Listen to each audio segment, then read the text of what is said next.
হয়, ৮টাকৈ হাতী ইয়াত যোৱা ৰাতি মাজনিশা ৮টাকৈ হাতী ফৰেষ্ট ডিপাৰ্টমেণ্টৰ গাফিলতিৰ কাৰণে ৮টাকৈ হাতী ইয়াত প্ৰাণ ল'লে। ৮টাকৈ হাতী ট্ৰেইনে প্ৰাণ ল'লে। আৰু আপোনাৰ চবতকৈ ডাঙৰ সমস্যাটো হ'ল ফৰেষ্ট ডিপাৰ্টমেণ্টে ৰেল বিভাগ কৰ্তৃপক্ষক বোলে জনাইছে।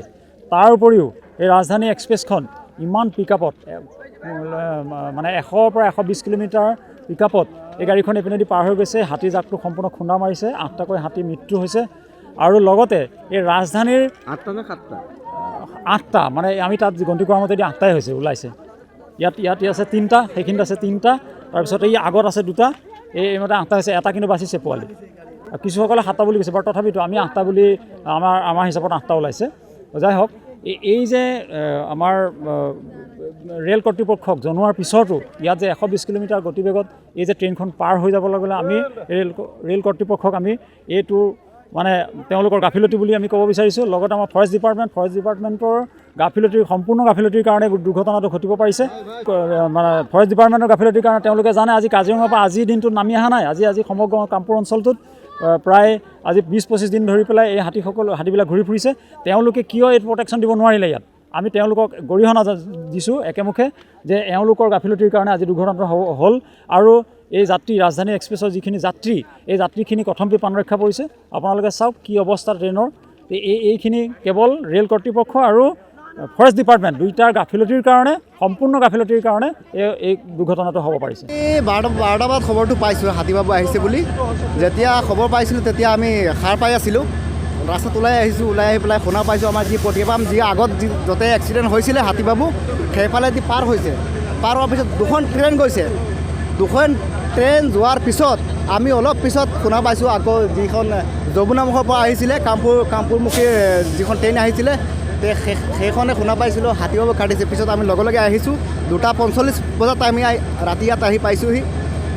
আমি এটা মানে কথা কওঁ একচুৱেলি, যিহেতু আমাৰ এইফালে এইটো অঞ্চলেদি হাতীবাবু ওলায় সেইটো জানে ফৰেষ্ট ডিপাৰ্টমেণ্টে জানে। আমাৰ ইয়াত যিবিলাক ফৰেষ্ট ডিপাৰ্টমেণ্ট আছে তেখেতে সকলোৱে জানে।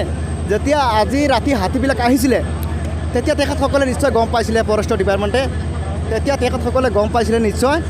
গম পোৱাৰ পিছতো যিখন আমাৰ যমুনামুখ পুলিচ ষ্টেচন আছিলে ৰেলৱে পুলিচ ষ্টেচন সেইখনত জনাব লাগিছিল। আৰু কামপুৰ যিখন ৰেলৱে পুলিচ ষ্টেচন আছে সেইখনত জনাব লাগিছিল। তেখেতে নজনাৰ কাৰণটো এইটো হৈছেহি, যদি জনোৱালে হয় তেতিয়া এই ট্ৰেইনখন যিখন আহিছিলে ড্ৰাইভাৰে গম পালে হয়, চবেই গম পালে হয়। আজি 6টামান হাতী মৰিছে ইয়াতে। এইটো আমাৰ এইটো যি অঞ্চলৰ যিটো ফৰেষ্ট ডিপাৰ্টমেণ্ট আছে তেখেতসকলোৰে দুখ আছে তেখেতসকলৰ গাত। তেখেতসকলে জানে প্ৰতি বছৰ আহে, তথাপিও তেখেতসকলে ৰেলৱে পুলিচ ষ্টেচনত জনোৱা নাই। কিয় জনোৱা নাই? আজি এইটো কাণ্ড হ'বলগীয়া হৈছে। ভগৱানে বচাইছে, যদি আজি ট্ৰেইনখন যদি পাল্টি মাৰিলে হয় ট্ৰেইনখনত কিমান যাত্ৰী আছে, তেখেতসকলৰ কি অৱস্থা হ'লহেঁতেন। আৰু ফৰেষ্ট ডিপাৰ্টমেণ্টে কিয় নজনা মই এইটো মানে মই ভাবিয়ে পোৱা নাই। আমাৰ অঞ্চলৰ ৰাইজে ভাবিয়ে পোৱা নাই। যেতিয়া আহিছিলে ফৰেষ্ট তেতিয়া অহাৰ আগত এইটো ঘটনা হৈ গ'ল। আজিৰ পৰা 7 বছৰ আগতে এনেধৰণৰ ঘটনা হয় পটিয়ামত হৈছিল। তাতে 3জন হাতীবাবু মৰিছিলে তেনেকুৱা। আৰু আজি হৈছে 19 তাৰিখ। আজি এইটো ঘটনা হৈছে ৰাতি 1 বজা বা 1:20লৈকে এইটো ঘটনা হৈছে। এইটো হৈছে আমাৰ এইটো অঞ্চলৰ যি ফৰেষ্ট ডিপাৰ্টমেণ্ট আছে তেখেতসকলৰ গাফলতাত এইটো এক্সিডেণ্ট হৈছে। তেখেতসকলে যদি জনোৱা হয় যমুনা যিখন ৰেলৱে পুলিচ ষ্টেচন আছে আৰু যিখন কামপুৰ আছে তেখেতসকলক জনোৱা হেঁতেন এইটো এক্সিডেণ্ট আজি নহ'লে হয়।